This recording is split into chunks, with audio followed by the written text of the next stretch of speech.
So, August is over, and I played a bunch of games. I played some Battletoads.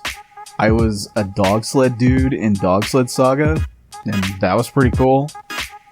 There was Fall Guys, like a ton of Fall Guys. Just way too much Fall Guys.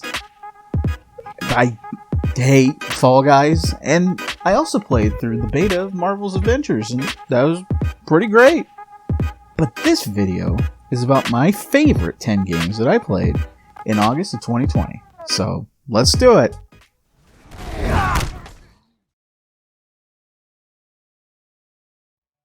Warehouse jobs can be rough, especially when you're the one that's in charge. So it's important to have everything sorted in a way that you can grab items and get them to coworkers in a quick and orderly fashion. That's what Wilmot's Warehouse is all about. You gotta unload trucks, sort items, and place them where you can get them quickly, and then deliver them to your coworkers as fast as you can to get the best possible score. But it's not always going to be that easy. New items are constantly coming into the warehouse, and it's your job to keep everything sorted in a way that you can remember where they are. So it's a puzzle game, it's a memory game, and with as strange of a concept as it is, it's really fun once you get your head around what's going on and start learning how to organize everything in a way that works for you.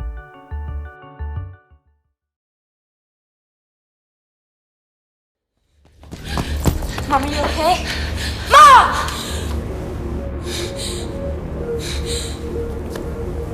Come with me if you want to live. It's okay, Mom. He's here to help. It's okay. So it's 30 years after Judgment Day, and you're the sole survivor of your resistance unit. Now it's up to you to gather supplies and find survivors to help you take down Skynet. This game is complete fan service, and anybody who enjoys the Terminator movies is going to have a great time running into familiar bots, and there's tons of Easter eggs as well. The visuals aren't great, and the game is pretty simple, even on the hardest difficulty, but it's definitely worth a trip through one of the coolest sci-fi worlds created in the last 40 years. I got it on sale, and it was worth every dollar. Hasta la vista, baby.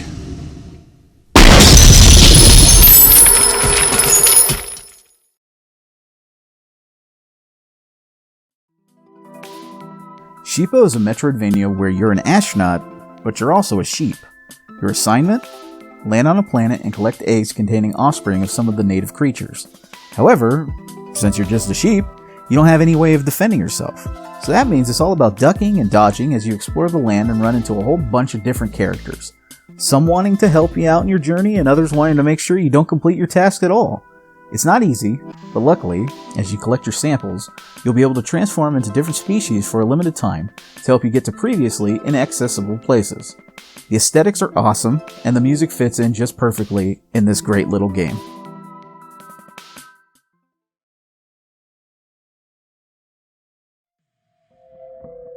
I hadn't played Undermine in a while, but once I heard it was no longer in early access, I decided to give it another try, and it's as fun as it was before.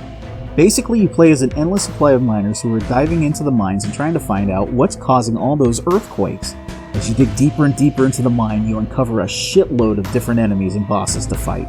You'll also come across several characters who will help you out on your journey. And like in any other good roguelite, you're gonna die. A lot. But with each death, you bring home money, and you use it to make yourself better for the next run. What changes up play is blessings and curses. Blessings help you out by making you better, faster, stronger. And curses do the opposite by making you. So each playthrough is always going to be at least a little different. I really love it, but fuck these guys. Gold thieving sons of bitches. Fuck them.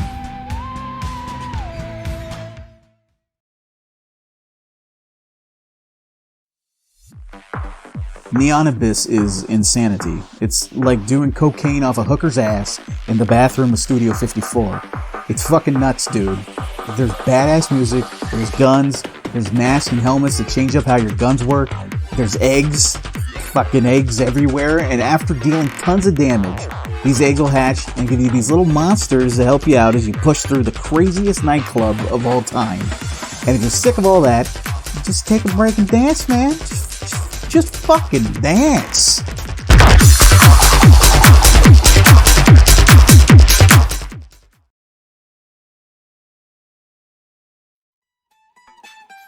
Rogue Legacy 2 just came out into early access, and so far, it's a fucking blast! Sequel to one of my favorite roguelites of all time, Rogue Legacy. Number 2 just adds to the formula of going through the castle and dying over and over and over again for your family's legacy. This go around though, character classes actually change up how you play, so when you're an archer, you actually shoot a bow and arrow. Mages rely heavily on magic, and barbarians are just super strong and powerful and have huge health pools. Once again though, each character has a trait that changes every playthrough, whether it's being an adorable dwarf, dying in one hit, or having the game look straight out of a Game Boy. I seriously cannot wait to see what each patch adds to the game, and I think it's going to be one that I'm going to revisit very often.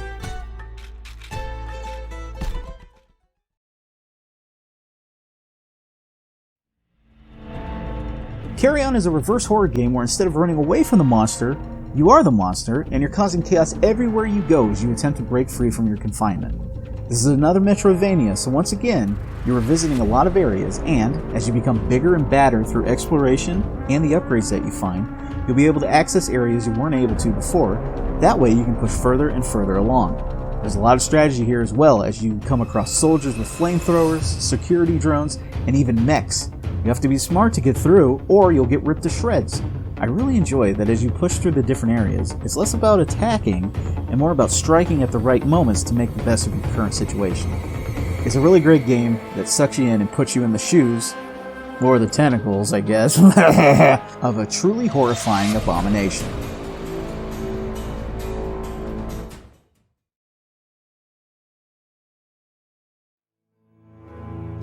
In Spiritfarer, you play as Stella and take over the duties of Charon to become the new being who ferries spirits into the afterlife. Throughout the game, you'll cross vast waters, gaining new passengers to carry on to their new life in the hereafter. You'll get to know the spirits who sail with you and learn about their wants and desires, and hope to make the transition into the afterlife a better experience. The game's all about managing desires and relationships. It's nice to take a break from non-stop kill or be killed kind of games that are everywhere nowadays, and just toss your line into the waters and catch some fish on your way to the next land.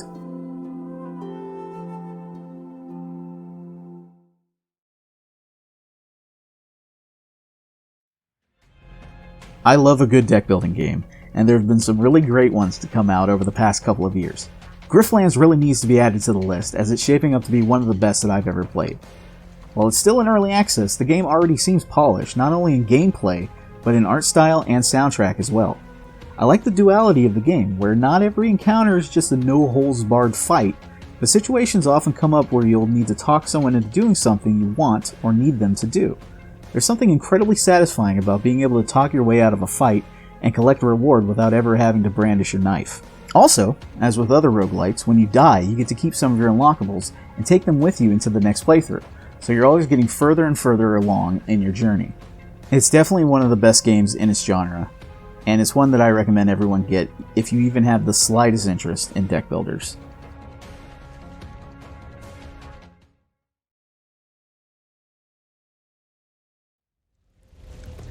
I don't really think there's much that I can say about this one. It's truly a god tier game. It's my favorite game of August, and it's one that I'm going to be continuing for a long time.